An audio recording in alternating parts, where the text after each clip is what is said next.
ಕಾರ್ಯಕ್ರಮದಲ್ಲಿ ಪ್ರಾಸ್ತಾವಿಕ ನುಡಿಯನ್ನು ಮಾಡೋದಕ್ಕೆ ವೇದಿಕೆಗೆ ಬರಮಾಡಿಕೊಳ್ಳೋಣ. ಶಂಕರಗೌಡ ಉಡುಪನಹಳ್ಳಿ ಸರ್ ಜೋರದ ಚಪ್ಪಾಳೆಯ ಮೂಲಕ ಅವರನ್ನ ವೇದಿಕೆಗೆ ಸ್ವಾಗತಿಸಿ. ಮಹಾಂತ ಸ್ವಾಮಿಗಳ ಪಾದ ಪದ್ಮಗಳಿಗೆ ಶಿರಸಾಷ್ಟಾಂಗ ನಮಸ್ಕಾರವೆಸಗಿ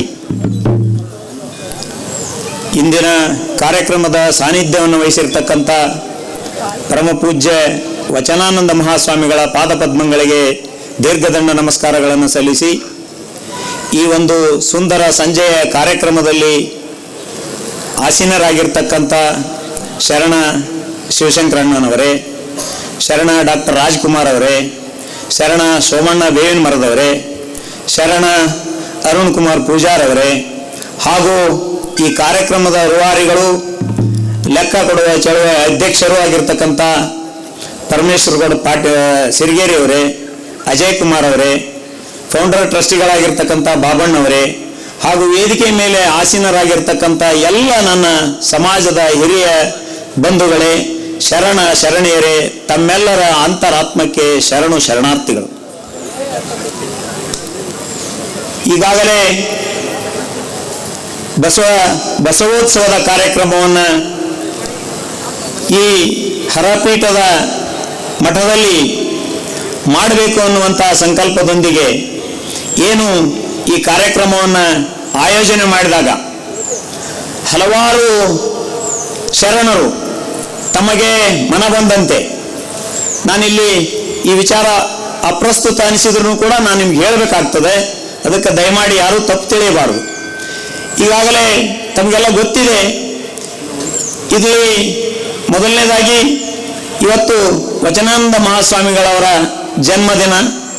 ಅವರ ಜನ್ಮದಿನದ ಶುಭಾಶಯಗಳನ್ನು ನನ್ನ ವೈಯಕ್ತಿಕವಾಗಿ ಹಾಗೂ ನನ್ನ ಸಮಾಜದ ಪರವಾಗಿ ಅವರಿಗೆ ಜನ್ಮದಿನದ ಶುಭಾಶಯಗಳನ್ನು ಕೋರುತ್ತಾ, ಈಗ ಇದನ್ನು 8 ವರ್ಷ ಇಲ್ಲದನ್ನು ಯಾಕೆ ಮಾಡ್ತೀರಿ ನೀವು, ಇವತ್ತ್ಯಾಕೆ ಈ ಕಾರ್ಯಕ್ರಮವನ್ನು ಮಾಡಬೇಕು ಅನ್ನುವಂಥದ್ದನ್ನು ಪತ್ರಿಕೆಗಳ ಮುಖಾಂತರ, ಮೀಡಿಯಾದ ಮುಖಾಂತರ ಹಾಗೂ ತಾವು ಪೊಲೀಸ್ ಇಲಾಖೆ ಹಾಗೂ ಜಿಲ್ಲಾಧಿಕಾರಿಗಳಿಗೆ ಮನವಿಯನ್ನು ಸಲ್ಲಿಸುವುದರ ಮುಖಾಂತರ, ಅಂದರೆ ಏನಾಗಿತ್ತು ಇಲ್ಲಿವರೆಗೆ ಮಠ ಬೀಗ ಹಾಕೊಂಡು ಬೀಗ ಚಾವಿ ಅವ್ರು ಇಟ್ಕೊಂಡು ಹೋಗ್ತಿದ್ರು, ನಾವು ಬಂದು ಹೊರಗೆ ನಿಂತು ಕೈ ಮುಗಿದು ಹೋಗ್ತಿದ್ವಿ. ಇವತ್ತು ಇದು ಒಂದು ಸಂವತ್ಸರ ಏನಿದೆ ಅಲ್ಲ, ಇದು ಪರಾಭವ ನಾಮ ಸಂವತ್ಸರ. ಈ ಸಂವತ್ಸರದ ಶುಭಾಶಯಗಳನ್ನು ತಮಗೆಲ್ಲ ಹೇಳ್ಬೇಕಾಗ್ತದೆ. ನಾನು ಇವತ್ತು ನಮಗೆಲ್ಲ ಜಯ ಸಿಕ್ಕಿದೆ ಅಂತಂದ್ರೆ ತಪ್ಪಾಗ್ಲಿಕ್ಕಿಲ್ಲ ಅನ್ನುವಂಥ ಭಾವನೆ ನಂದು. ಭಕ್ತರಿಗಾಗಿ ಇರ್ತಕ್ಕಂಥ ಮಠದಲ್ಲಿ ಭಕ್ತರಿಗಾಗಿ ಇರ್ತಕ್ಕಂಥ ಸ್ವಾಮಿಗಳನ್ನು ಭೇಟಿ ಆಗಲಿಕ್ಕೆ ಭಕ್ತರಿಗೆ ಅವಕಾಶ ಇರಲಿಲ್ಲ. ಅಂತ ಒಂದು ಕಾಲದಲ್ಲಿ ನಾವು ಕಾಲವನ್ನು ಕಳೀತಾ ಇದ್ವಿ. ಇವತ್ತು ಏನು ಈ ಹೊಸ ಶತಮಾನ, ಏನು ಈ ಸಂವತ್ಸರ ಬಂತಲ್ಲ, ಪರಾಭವ ನಾಮ ಸಂವತ್ಸರ ನಮಗೆಲ್ಲರಿಗೆ ಒಳ್ಳೆಯದಾಗಿದೆ. ಅದಕ್ಕಾಗಿ ಆ ಸಂವತ್ಸರದ ಪರವಾಗಿ ತಮಗೆಲ್ಲರಿಗೆ ಶುಭಾಶಯಗಳನ್ನು ಕೋರ್ತೀನಿ.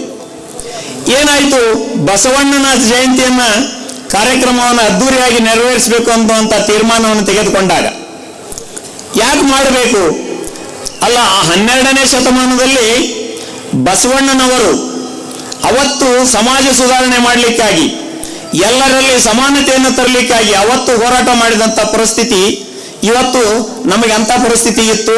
ಇವತ್ತದು ಮಾಯ ಆಗೈತಿ ಅಂದ್ರೆ ತಪ್ಪಾಗಲಿಕ್ಕಿಲ್ಲ ಅನ್ನುವಂಥ ಭಾವನೆ ನಂದು. ಈ ಒಂದು ಜಯಂತ್ಯೋತ್ಸವನ ಆಚರಣೆ ಮಾಡ್ತಕ್ಕಂಥ ಯಾಕೆ ಅಂತಂದ್ರೆ, ನಮ್ಮಲ್ಲಿರ್ತಕ್ಕಂಥ ಎಲ್ಲವನ್ನ ತೊರೆದು ಅಣ್ಣ ಬಸವಣ್ಣನವರು ಹೇಳಿದ ಹಾಗೆ ಏನ್ ಹೇಳಿದ್ದಾರೆ, ನೆರೆ ಕೆನ್ನೆಗೆ ತೆರೆಗಲ್ಲಕ್ಕೆ ಶರೀರ ಗೂಡು ಹೋಗದ ಮುನ್ನ, ಹಲ್ಲು ಹೋಗಿ ಬೆನ್ನು ಬಾಗಿ ಕೋಲ ಮೇಲೆ ಕೈಯ ನೂರಿ ಅನ್ಯರಿಗೆ ಹಂಗಾಗದ ಮುನ್ನ, ಮುಪ್ಪಿಂದೊಪ್ಪ ಒಳೆಯದ ಮುನ್ನ, ಮೃತ್ಯು ಮುಟ್ಟದ ಮುನ್ನ, ಪೂಜಿಸು ನಮ್ಮ ಕೂಡಲ ಸಂಗಮ ದೇವನ.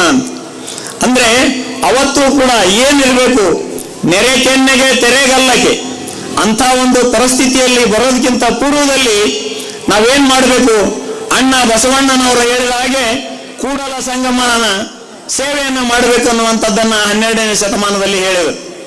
ಅದಕ್ಕೆ ಮುಂದುವರೆದು ಅವತ್ತಿನ ಕಾಲದಲ್ಲಿ ಅವ್ರಿಗೆ ಹೇಗೆ ಕಾಡಿದ ಕೊಂಡಿ ಮಂಚಣ್ಣ, ಬಿಜ್ಜಳನ ಸಂಸ್ಥಾನದಲ್ಲಿ ಕೊಂಡಿ ಮಂಚಣ್ಣ ಕಾಡಿದ ಹಾಗೆ, ಚೆನ್ನಮ್ಮನ ಸಂಸ್ಥಾನದಲ್ಲಿ ಮಲ್ಲಪ್ಪ ಶೆಟ್ಟಿ ಕಾಡಿದ ಹಾಗೆ, ಟಿಪ್ಪು ಸುಲ್ತಾನನ ಕಾಲದಲ್ಲಿ ಮೀರ್ ಸಾದಿಕ ಕಾಡಿದ ಹಾಗೆ ನಮ್ಮನ್ನು ಕೂಡ ಕಾಡ್ತಕ್ಕಂಥವ್ರು ನಮ್ಮವರೇ ಆದರೆ ಅವರು ಕಾಡಿದಷ್ಟು ನಮಗೆ ಒಳ್ಳೇದಾಕತಿ ಅನ್ನುವಂಥ ಭಾವನೆ ನಮ್ಮದು.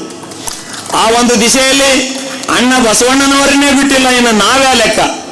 ಅದಕ್ಕೆ ನಾವೆಲ್ಲರೂ ಸಮಾಜದ ಒಗ್ಗೂಡಿಕೆ, ಸಮಾಜದ ಸಂಘಟನೆಗಾಗಿ ನಮ್ಮನ್ನು ನಾವು ಸಮರ್ಪಿಸಿಕೊಂಡು ಈ ಬಸವ ಜಯಂತಿಯ ಆಚರಣೆಯ ಮೂಲಕ ನಮ್ಮನ್ನು ನಾವು ಸಂಘಟಿತರಾಗೋಣ ಅನ್ನುವಂಥ ನುಡಿಗಳನ್ನು ಹೇಳ್ತಾ ನನಗೆ ಈ ಒಂದು ಅವಕಾಶವನ್ನು ಮಾಡಿಕೊಟ್ಟಿದ್ದಕ್ಕಾಗಿ ತಮ್ಮೆಲ್ಲರಿಗೆ ವಂದಿಸಿ ನನ್ನ 2 ಮಾತು ಮುಗಿಸ್ತೇನೆ. ಜೈ ಹಿಂದ್, ಜೈ ಪಂಚಮಶಾಲಿ. ಕಾರ್ಯಕ್ರಮದಲ್ಲಿ ಪ್ರಾಸ್ತಾವಿಕ ನುಡಿಗಳನ್ನು ನೀಡಿದಂತಹ ಶ್ರೀಯುತ ಶಂಕರಗೌಡರು ಉಡುಪನಹಳ್ಳಿ ಅವರಿಗೆ ತುಂಬ ಹೃದಯದ ಧನ್ಯವಾದಗಳು.